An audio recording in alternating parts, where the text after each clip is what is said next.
Então, vamos lá ver agora, gente, a nossa terceira característica que acontece nas ondas. Isso é uma imagem, não é pra você ficar tonto, nem é uma ilusão de ótica. É uma explicação da refração. Então, olha só, o que é refração? É quando a onda passa de um meio material para outro. Então, o meio material pode ser, por exemplo, o primeiro material pode ser o ar. E o segundo meio material, a água. Ou o ar e o vidro, por exemplo. Então, aqui eu tenho uma onda chegando, né? Então, cada linha dessa representa a crista da onda, né? E ela tá espaçadinha, bonitinho, tá vendo? Com o mesmo comprimento de onda. E aí, quando ela muda de meio, tá vendo que essa inclinação mudou? Ela tava indo nessa direção, né? E deu uma dobradinha. E o comprimento de onda que era grandinho aqui, diminuiu aqui, tá vendo? Então, tiveram algumas alterações. É isso que acontece na refração. Vamos vê-la com cuidado. Então, refração é quando muda de meio. E aí, a gente tem que prestar atenção como ficam as características da onda. Então, primeira coisa que você tem que saber. A frequência da onda não se altera. Então, assim, se é uma onda com 440 Hz, ela vai ficar assim para sempre, independente se acontece refração ou não, independente do meio, ok? Então, a frequência nunca muda numa refração, beleza? As outras coisas modificam. Velocidade da onda muda, ok? Comprimento de onda muda, você viu no desenho que o comprimento era maior e ficou menorzinho. E a última coisa é que a onda refratada está sempre em fase com uma onda incidente, ou seja, elas não estão fora de fase. A gente não vai ver tanto detalhe agora, mas mais pra frente, na próxima aula, eu explico pra vocês essa questão da fase, ok? Fase de uma onda. Bom, então vamos ver como que é isso. Então, aqui eu tenho um meio 1, que pode ser ar, e aqui o meio 2, que pode ser vidro. Então, uma propriedade interessante é que pode ter uma refração sem desvio, quando o raio incidente chega a 90 graus da superfície. Então, ele passa direto sem ter alteração. Agora, a refração com desvio é o que a gente viu naquele GIF. Então, ele chega com uma inclinação, que se fosse o mesmo meio, ele continuar para cá, e ele tem um desvio, né? Então, aqui tem uma foto de uma luz chegando numa peça de acrílico. Aqui dentro, era para ela continuar para cá, né? Ela tem uma alteração e quando ela sai, ela também tem outra alteração. Então, aqui eu tenho um estudo de refração entre o ar e o acrílico, e para sair eu tenho outro entre o acrílico e o ar. Então, tem duas refrações aqui nessa imagem. E aqui, como que a gente vê a refração? Olha que bonitinho! Amo essa imagem. Aqui tá escrito, física é divertida, fun. Ele fez uma brincadeirinha, a palavra fun, de divertido, é com F, mas aí como física é com PH, ele colocou PH no fun também. Tem o mesmo som, physics e fun. É só uma brincadeirinha, pra ficar mais divertido, né? E aqui, gente, uma piscina, olha que legal, e olhando de fora, você vê o corpo do cara aqui e olha a cabeça dele onde tá. Aqui é uma coisa que a gente pode ver. Quando você coloca uma régua, um lápis dentro de um copo d'água, você vai ver que ela dá tipo uma quebrada, isso é refração. E aqui, você já brincou disso com certeza na sua infância, na piscina, assim, você pega uma tampinha e joga numa piscina. E aí, quando você olha por cima da água, você fala assim, ela tá aqui, vou pegar. Aí quando você mergulha e você vai pôr a mão, ela não tava lá, ela tava mais pro ladinho, né? Então, isso acontece por causa da refração. Então, aqui ó, é um exemplo disso. Com o copo vazio, você enxerga bem. E com o copo cheio, você não enxerga bem. Exatamente onde ela está, na verdade, né? Porque dá uma quebrazinha aqui no raio, ok? Então, isso é uma consequência da refração. Então, gente, vamos ver isso, como funciona aqui dentro de uma piscina com região profunda e rasa, por exemplo. Então, meios de diferentes profundidades podem ser considerados diferentes meios de propagação, mesmo sendo do mesmo fluido, tipo água. Ondas que se propagam na água sofrem difração quando passam de uma região profunda para uma região rasa, modificando assim suas características, o seu comprimento de onda e a sua velocidade. A gente viu um pouco disso na nossa aula introdutória sobre tipos de ondas, e a gente viu como acontecem os tsunamis, que em região rasa e região profunda, o comprimento da onda fica diferente, né? E isso tem a ver com essa difração mesmo. Então aqui, ó, eu tenho um meio e aqui outro. Então aqui eu tenho a onda chegando, olha o comprimento de onda dela. O comprimento vai ser a distância entre os duas listrinhas aqui, né? Duas listras azuis. Então olha como que era o comprimento de onda, tá vendo? Ó, desse tamanho. E quando passou pra cá, mudou. E ele tava indo retinho nessa direção e deu uma modificada também. E a velocidade dela era grande e passou a ser pequena. Então mudou a velocidade e o comprimento de onda, mas a frequência não muda, ok? Então aqui tá um exemplo disso, né? Uma região rasa e uma região profunda, ou no mar mesmo, né? Na região de alto mar, muito mais profundo, e na região próxima à praia é mais raso. Isso acontece na prática. Então aqui é uma região profunda, aqui é uma região rasa, e como que acontece essa onda, ok? Então, o raio incidente, né? Como se fosse, estava indo aqui é normal, e aqui o refratado, né?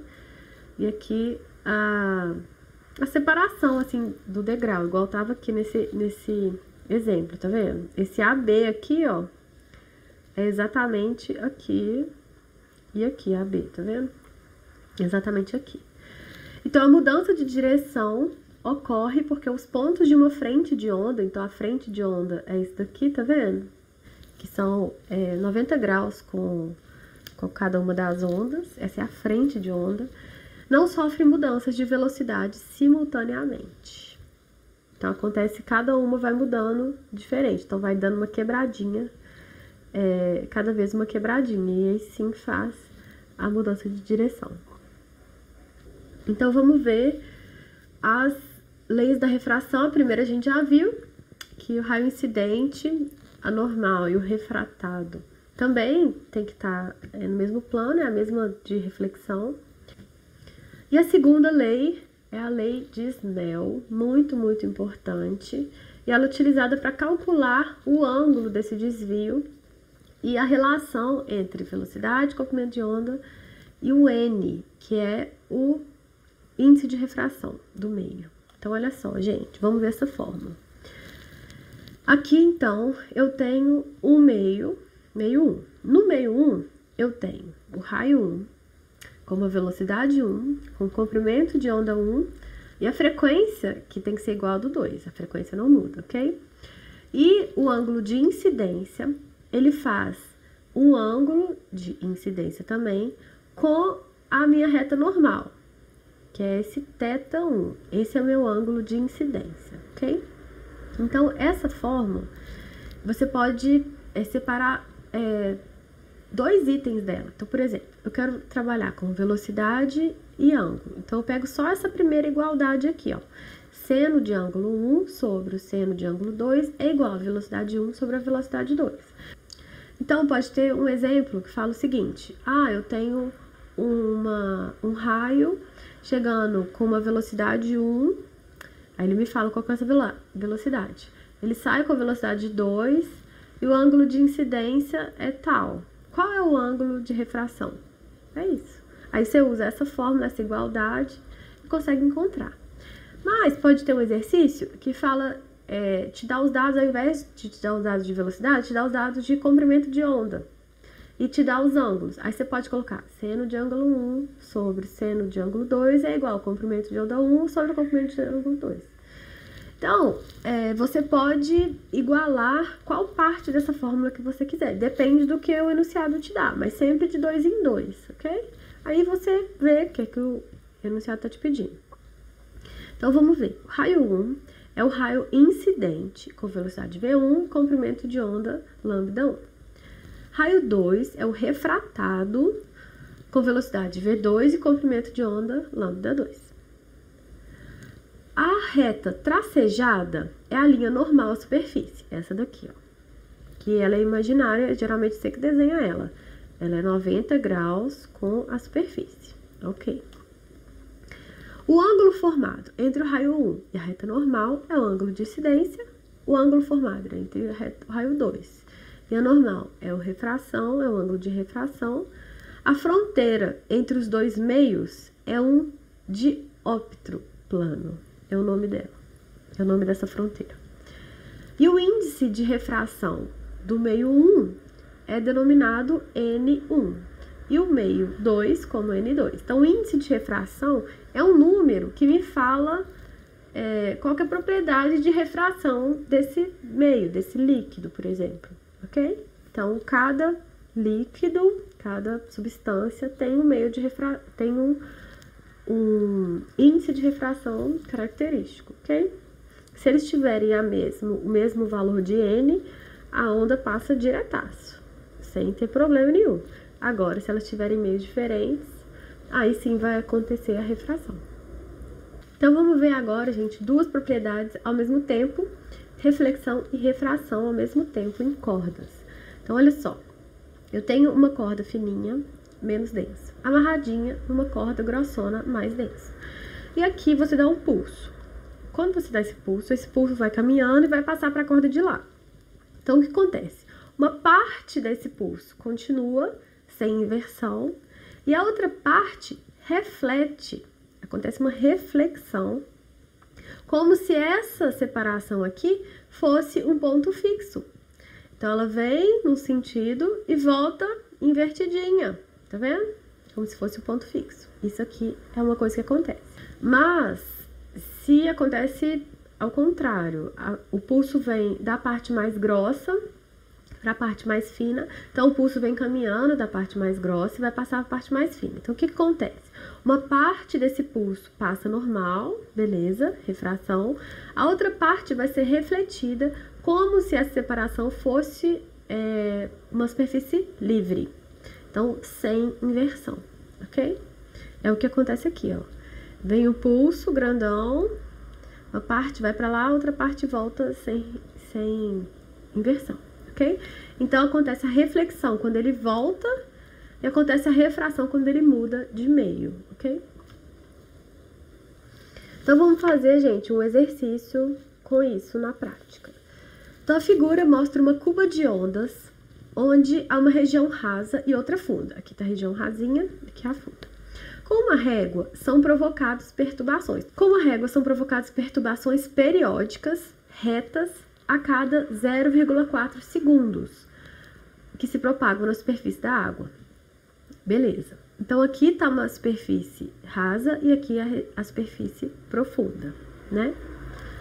Sabendo que esse daqui é o comprimento de onda na região rasa, é igual a 2 centímetros, e o ângulo de incidência é igual a 30 graus, e a velocidade da onda na região funda, velocidade 2, é igual a 5 raios de 2 centímetros por segundo, determine. Letra A velocidade V1 da onda. Letra B, o comprimento de onda na região funda. E C, o ângulo de refração. Bom, então vamos lá para a gente resolver isso. Então, o primeiro, a velocidade da onda V1 na região rasa pode ser calculada pela relação fundamental das ondas, que é aquela fórmula mega importante que a gente já viu umas aulas para trás. Velocidade, comprimento de onda vezes frequência. E a velocidade pode ser dita em relação ao período. Por quê? Frequência é o inverso do período. Frequência é 1 sobre o período. Isso é uma relação que a gente sempre usa. Então, eu posso falar que velocidade é igual a comprimento de onda vezes 1 sobre o período, que dá isso. Então, dá comprimento de onda sobre período. Sendo que o comprimento de onda 1 é 2 centímetros e o período é 0,4 segundos, temos que a velocidade 1 vai ser 2 dividido por 0,4. Então, você acha a velocidade 1, que é 5 centímetros por segundo, ok? Bom, letra B. Para o cálculo do comprimento de onda na região funda, usamos a mesma relação que a anterior. Então, a velocidade é comprimento de onda vezes frequência. Velocidade é comprimento de onda sobre período. Como eu quero saber o comprimento de onda, eu separo ele. O comprimento de onda vai ser período vezes velocidade. Aqui, essa fórmula que eu vou usar. Então, gente, sendo a velocidade 2 igual a 5 raiz de 2 centímetros por segundo e período igual a 0,4 segundos, então, olha só, vamos só dar um pause para a gente ver essas unidades. A velocidade está em centímetros por segundo e o período está em segundos, então tá ok. Se eu usar a velocidade com essa unidade e período nessa unidade, o comprimento de onda vai ficar em centímetros, ok? A não ser que ele me peça em metros, mas tudo bem, ela sai em centímetros. Eu posso fazer essa continha assim, se eu quiser em metros, eu só transformo, né, de centímetro para metros, ok? Então, vamos fazer como fica essa formulinha. Então, olha só, por que que no meio 2 a gente usou o mesmo período? Porque o período se conserva e a frequência também, né? A frequência não é a única coisa que se conserva. Período e frequência são, tipo, irmãos gêmeos, assim. Então, se um conserva, o outro também. Então, a mesma frequência que eu usei no primeiro meio, eu tenho que usar, posso usar no meio 2. E o período também, tá? Por isso que eu tô usando ele aqui. Então, o comprimento de onda 2 vai ser essa velocidade vezes o período. E a gente acha que o outro comprimento de onda é 2 raiz de 2 centímetros. Ok? Menor. E a letra C, eu quero achar o ângulo de refração. Então, o que que eu faço? Que o seno do ângulo de incidência sobre o seno de ângulo de refração é igual a essas igualdades aqui. Mas, eu posso usar tanto comprimento de onda quanto velocidade, porque eu tenho os dois comprimentos agora e tenho as duas velocidades. Então, eu vou usar comprimento de onda, que eu acabei de calcular. Então, o seno do ângulo de incidência, que é seno de 30, é igual ao seno do ângulo de refração, é igual ao comprimento de onda do primeiro raio, que era 2 centímetros, dividido pelo comprimento de onda do segundo, que é, acabei de calcular, 2 raiz de 2. Corto os dois. Então, o seno de R vai ser igual a raiz de 2 vezes seno de 30. Então, o seno do ângulo refratado vai ser igual a raiz de 2 sobre 2. Então, o ângulo de refração é de 45 graus, né? Porque a gente sabe que o seno de determinado ângulo, que dá raiz de 2 sobre 2, é 45, ok? Ótimo, gente, chegamos até que enfim na nossa quarta propriedade das ondas, que é a difração. Então, a difração é a propriedade da onda de contornar obstáculos. Então, imagina que essa aqui é a porta da sua casa e aqui tá sua mãe te chamando para almoçar e você está aqui e você consegue escutar. Por que que você consegue escutar? Porque a onda faz esse contorno aqui, tá vendo? É a onda sonora, a onda na água e a onda em qualquer lugar. Onda luminosa, a gente vai ver em ótica, também faz isso, né? Então, se aqui tem a cozinha da sua casa, aqui é seu quarto. Aqui tem uma lâmpada, se você tá aqui, essa lâmpada ilumina aqui um pouquinho, então, e não só na reta da sua porta, né? Ela faz uma curvinha. Então, a característica da onda de contornar obstáculos é a difração. Então, a difração é o encurvamento sofrido pelos raios, quando a onda encontra obstáculos à sua propagação. A difração de uma onda sempre acontece, mas o desvio torna-se mais acentuado quanto menor a largura da fenda. Então, a fenda que eu chamei de porta da sua casa, dependendo da largura dela, essa difração torna-se mais forte ou mais leve, mas ela sempre acontece. Então, aqui a gente tem um exemplo de uma cuba d'água, né? E aqui é uma régua batendo, produzindo essas ondinhas que são essas retinhas. E aqui você põe dois obstáculos com um buraquinho só para a onda passar. Então, a onda passa e sai circular. Olha que bonitinho. Então, quando o orifício é pequeno. Então, acontece isso daqui, né? As frentes de onda saem nesse sentido. Agora, quando eu tenho uma fresta maior, né? Então, essa difração acontece de forma mais branda, assim, né? Acontece um curvamento só nas laterais, ok? E aí, a frente de onda caminha nesse sentido, ok? Bom, galera, era isso que eu queria falar pra vocês na aula de hoje. A aula que vem a gente continua com superposição e interferência de ondas. Fica ligado e ótimos estudos. Bom vocês estarem aqui comigo novamente. Beijo, se cuida.